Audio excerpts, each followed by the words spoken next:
Cette vidéo est consacrée à la prise en charge par la pédagogie critique de la question du racisme, qui est une des problématiques qui a été fortement développée par ce courant pédagogique. Il faut tout d'abord revenir à Paulo Freire pour comprendre la place qu'a la lutte contre le racisme dans la pédagogie critique, puisque Paulo Freire, durant les années 70, s'est engagé dans les processus de décolonisation en Afrique, et il a en particulier participé à un programme d'alphabétisation en Guinée-Bissau. Et de ce fait, c'est donc une des thématiques importantes de son œuvre. Il est aussi marqué par exemple par des auteurs comme Frantz Fanon, mais par la suite, cette problématique est soulignée aussi par Bellux, qui met en lumière comment Paulo Freire, dans son œuvre, a su articuler les problématiques de classe sociale et de racisation, ou en tout cas comment elle a perçu son œuvre, à la fois comme lui donnant des éléments pour lutter contre le classisme et le racisme. Alors la pédagogie antiraciste ou pédagogie critique antiraciste se développe surtout à partir des années 90, comme d'autres courants de la pédagogie critique, d'autres courants de la pédagogie critique, c'est à partir des années 90 qu'ils se constituent. Donc pour comprendre la pédagogie critique antiraciste, il faut revenir à la théorie critique de la race, qui est un courant de juristes africains-américains, dont l'une des figures, la plus connue en France, c'est Kimberlé Crenshaw.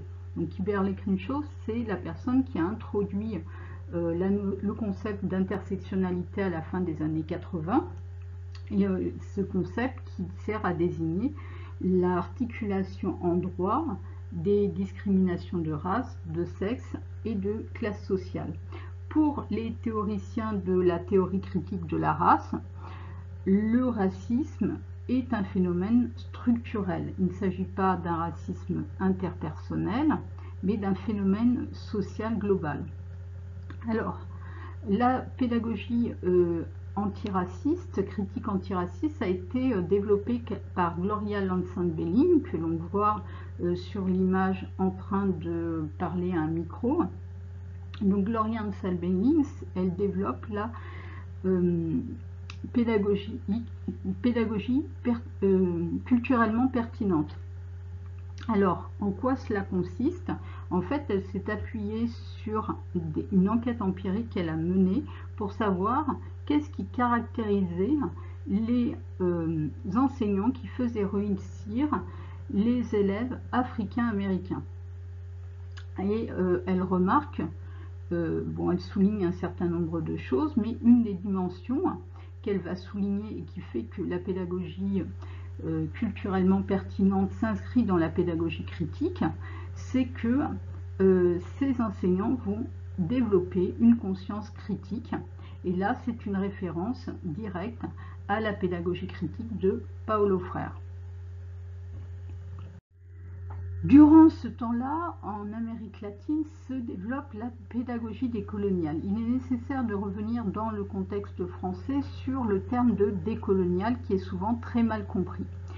Le décolonial désigne, la pensée décoloniale désigne à la base un groupe d'intellectuels latino-américains qui commencent à se réunir à la fin des années 1980. Ce groupe s'appelle le groupe Modernité-Colonialité, et il réfléchit sur la persistance du système colonial à travers le concept de colonialité du pouvoir, qui est développé par un auteur de ce groupe qui est Aníbal Quirano. Au sein de ce groupe, il n'y a qu'une seule femme qui est fondatrice de ce groupe, c'est Catherine Walsh, que vous voyez à l'écran. Elle est d'origine états-unienne, mais exerce en Équateur. Elle a travaillé avec Paulo Freire, elle a directement été en contact avec Paulo Freire, mais par la suite, elle s'est rapprochée de ce groupe, le groupe Modernité-Colonialité. Alors, c'est elle qui est à l'origine de la pédagogie décoloniale ou pédagogie interculturelle critique. En quoi cela consiste-t-il?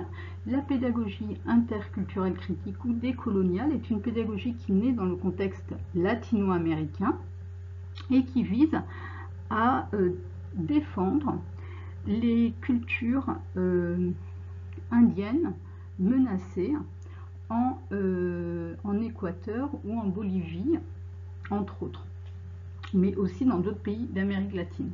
Donc à la base, il s'agit de tout un travail de préservation des curricula d'enseignement issus des cultures indiennes, amérindiennes. Et puis, la pédagogie décoloniale va aussi s'intéresser aux luttes et au savoir des afro-descendants en Amérique latine. Donc la pédagogie décoloniale est à la base un courant qui s'inscrit dans un contexte bien spécifique qui est celui de l'Amérique latine. En France, la question d'une pédagogie antiraciste ou d'une pédagogie décoloniale fait l'objet de nombreuses controverses, en particulier parce que ce qui est considéré comme problématique en France, c'est la reconnaissance de l'existence d'un racisme structurel ou de ce qu'on appellera un racisme systémique ou institutionnel. Or, il faut remarquer que dans son dernier rapport, le défenseur des droits a reconnu l'existence d'un tel racisme structurel, enfin, d'une discrimination systémique au sein de la société française et en particulier de l'école.